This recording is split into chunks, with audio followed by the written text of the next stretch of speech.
Look at her, still playing with her little phone app like a teenager, Olivia sneered, taking a sip of her wine. Seriously, Julia, when are you going to grow up and get a real job? That retail position at Harris Electronics isn't exactly a career. I felt the familiar sting of her words but forced myself to stay calm. It was Thanksgiving dinner at my parents' house, a time for family, food, and, in my case, enduring their never-ending disapproval. The scent of roasted turkey and freshly baked rolls filled the dining room, but the warm aroma did little to comfort me.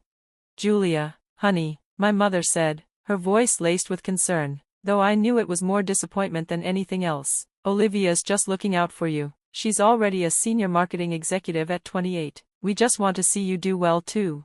I pushed the peas around my plate, pretending not to hear. My phone, sitting just beside my water glass, lit up with a notification. I glanced at it quickly, an email from Apple's development team. My heart leaped. They were impressed with my prototype and wanted to schedule a final meeting, but I kept my face neutral, knowing better than to share this kind of news with my family.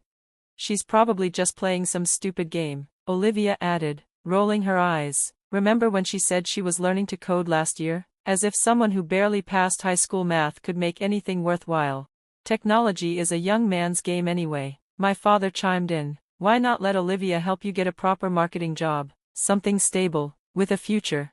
I inhaled deeply, counting to 3 in my head. You're right, I said finally, plastering on a small smile. I'm probably just wasting my time. Across the table, my cousin Nina caught my eye and smirked knowingly. She was the only one in the family who knew what I was really working on. I had shown her the app months ago, explaining how it used AI to track inventory, predict sales trends, and improve customer experience. She'd been amazed. They'll see, she had told me that night. One day, they'll regret doubting you. The dinner continued, with my parents gushing over Olivia's latest promotion while I silently listened, feeling like an outsider in my own family. I'd grown used to it by now. Growing up in Albuquerque, Olivia was the golden child, straight A's, class president, well-connected. Meanwhile, I spent hours tinkering with computers, teaching myself to code from online tutorials. My father called it hiding in my room, but I was learning, building, and creating something they could never understand. Remember when Julia tried to make Mom a website for her book club? Olivia said with a laugh. What a disaster that was. I clenched my jaw but said nothing. What she didn't know was that the so-called disaster had been my first real coding project. The design had been basic, the interface clunky, but it taught me valuable lessons about user experience and back-end development, lessons I'd later use to build my app. At least she's reliable at the store, my father added. Alice says she's always on time. Alice, my manager at Harris Electronics, was more than just a boss. She was one of the first people to truly believe in my app. She'd seen firsthand how it could track inventory better than their outdated system. You're solving real problems here, Julia, she had told me last week. Don't let anyone tell you different.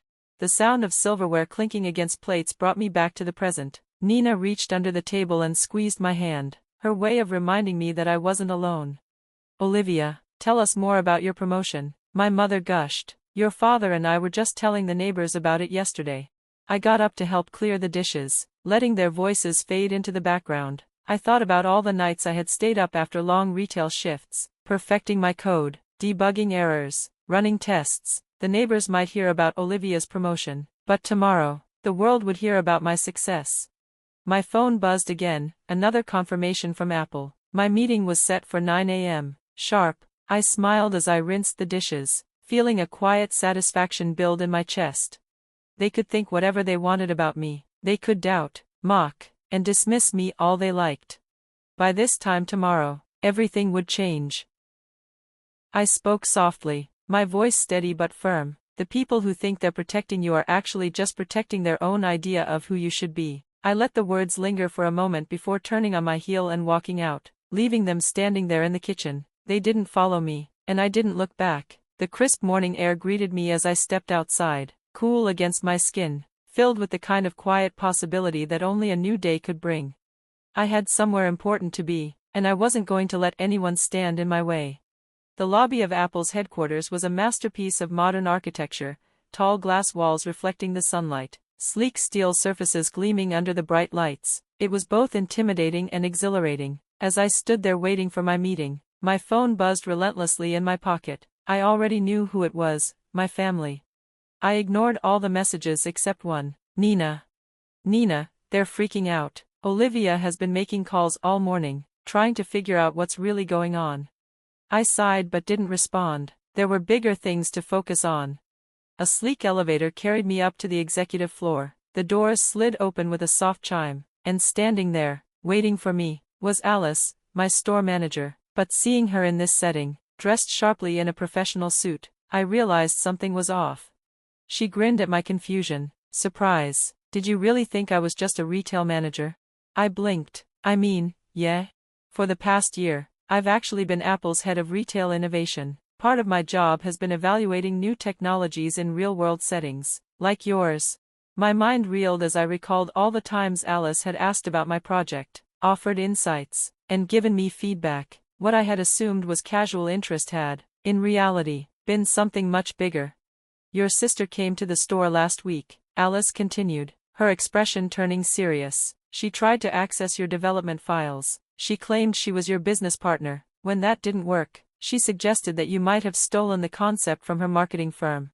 I felt my stomach drop. She what? Alice gave me a reassuring look. Don't worry, we have security footage of her attempts, and we've documented your work process since I first noticed your prototype 6 months ago. Her claims won't hold up. We walked into the meeting room, where executives were already seated, waiting. Taking a deep breath, I pulled out my laptop. My hands were steady, even though my heart was pounding. Good morning, everyone, I began. For the past 3 years, I've been developing an AI-powered inventory system that doesn't just track products, it predicts customer behavior, streamlines supply chains, and adapts to real-time market changes. As I spoke, I saw interest spark in their eyes. The AI's ability to analyze social media trends, local events, and weather patterns to predict demand was unlike anything on the market. This is impressive, the chief technology officer finally said, but why test it in a small electronics store? I smiled, because retail is where the real problems are. Working on the sales floor showed me what customers and employees actually need, not what executives think they need. The discussion continued, and by the time I finished, the atmosphere in the room had completely shifted. The silence that followed was thick with anticipation. Then, the CTO spoke. We'd like to make you an offer, not just for the system, but for you, to join us as Deputy Director of Retail Innovation, working alongside Alice. He wrote a number on the whiteboard, and my breath caught in my throat. It was more money than my entire family made in a year. Alice leaned forward, adding, We're rolling out your system to all Apple stores and partner retailers by next quarter. The announcement goes out tomorrow morning. Partner retailers, including Harris Electronics.